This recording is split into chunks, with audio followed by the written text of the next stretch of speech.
大家好啊，今天25年2月22日啊，这个月的交易日只剩下一周了，然后我们来看一下标普五百。标普五百的话，这个月的话，你看还剩下一周的话，然后这里的话，如果是收跌的话，那就很丑了。我看一下，而且呃这种高开了，然后又低走了，形势不是太好啊。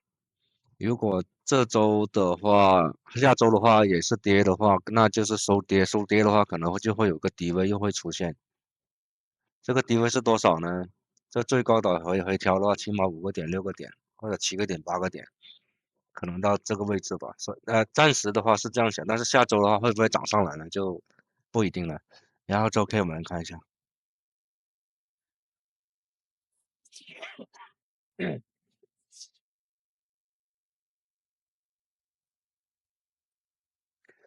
周 K 的话也是比较难看的，然后特别星期五这样跌下来的话，非常难看了。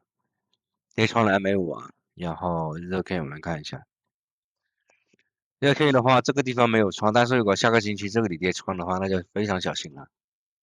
跌穿这个上升通道的话，QQQ 我们来看一下 QQQ 的周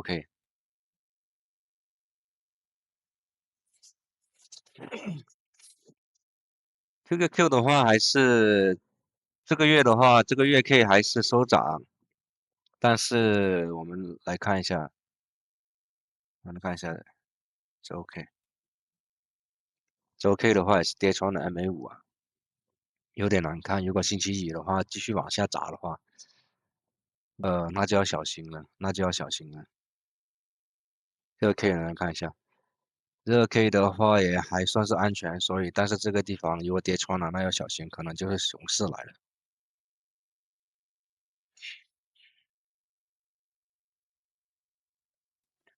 FNG 我们来看一下，FNG 是那个科技七雄，这个月已经跌了5个多点了，所以是的话也不是太看好啊。周 K 我们看一下，周 K 特别这周哇跌得太厉害了，跌了13个点，所以现在的话也是不是太看好。然后热 K 哇哦，热 K 更难看了，你看到没有？热 K 的话直接就穿这里，所以下周的话大家要小心啊！下周真的大家要小心。特斯拉的那个热 K，特斯拉这个股票你看热 K 就好了，很准的。你看这个下降通道继续往下砸，对不对？所以特斯拉这些也要小心。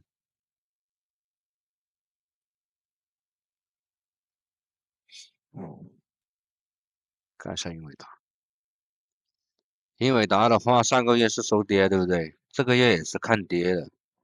所以下个星期财报是不好的。如果按照技术面来去推测的话，下个财报也是不好的。